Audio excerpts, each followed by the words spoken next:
I would be on the streets if not for Lloyd Tyndall, my stepdad, and Jane F. Tyndall, my mom. They have never given up on me. They have provided me with a small studio place to live. They talk to me every day. They're like my best friends.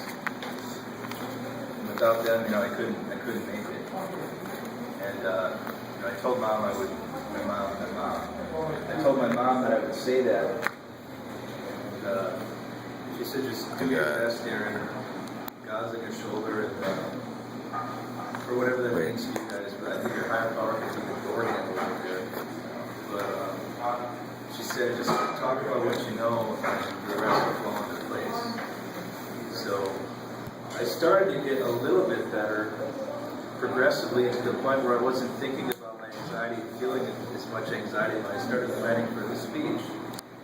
I got the idea, life is short, why wait for the summer? Why wait for anxiety-free? It might never be totally anxiety-free. That's one of the things that really got me. I spent probably 50 hours online looking at anxiety disorder, Beck Anxiety Index, Beck Depression Inventory, a study on old ladies that ran on treadmills that had less anxiety, a study on all sorts of kind of things about looking for some hope, and how the scores that you get on these tests transmute to or link up to the DSM-4, which is a diagnostic statistical manual of mental health. It's like a psychologist's Bible on how to label somebody. You are 1.327.2.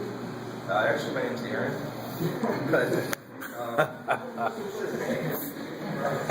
But I looked for these things of hope, and my doctor, who always downplays everything, was like, "Well, you have an anxiety disorder." And I told him I will not stop until I get 100% recovery. And he said, "Well, why don't you wait until you..." He said 80 or 90% is a good, it's coming a far way, And I said, I want to stop before I'm on, until I'm on 3 meds. Zoloft, 162.5 milligrams. Lithium, 1,500 milligrams. Lamictal, 200 milligrams. Zyprexa, 10 milligrams. Trazodone, 200 milligrams. Neurontin, 900 milligrams, 303 times a day. And Seroquel, 400 milligrams at night.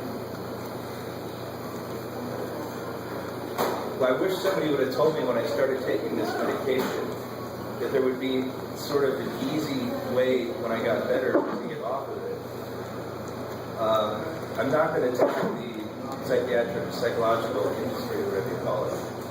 But there are medications that, such as Zoloft, if you try to go off it right away, there are, you get sick. I'll get sick. And I feel like it's a double-edged sword because it helps you, but it has these side effects. I call this Seroquel 30. Aaron, we'd like to take you a med that's going to change your body fat index, make you gain 30 pounds, and constantly crave carbohydrates and sugars, and you gain even more. But it'll take the way to switch your neck.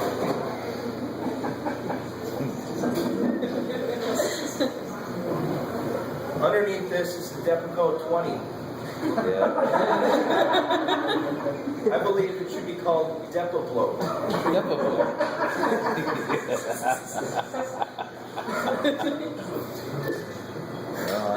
Underneath that is the Zyprexa 10. There's 3 forms of antipsychotic medication, which, by the way, I love the name of that, antipsychotic. I'm going to try, explaining that. And one more thing I just remembered. Dating. Dating is tough. It's a tough one for me. Maybe you guys can help me out. Because the last girl, one of the last girls I dated, she found out I was bipolar and a similar speech that I made. I was like, yes, this is teaches on bipolar, which I've dealt with for 20 years. She's like, Good for you, you passed. I passed, yeah. Yeah. Yeah, the dating thing is, I feel like a lot of times I have negative automatic thoughts about that. Like, so many times in the past, my condition has caused people to dump me because you become depressed and you become not fun and you become baggage or whatever you want to call it in their eyes, But let's have Brandon play one last song and then I'll finish up with this is, for those of you who are familiar with the Beatles, this is the John Lennon song. And what's the name of this one? It's called Hold On. Hold On. This is called Hold On, which is like me right now. I just have to hold on. Yeah. All of us can just hold on. We can make it together. Yeah,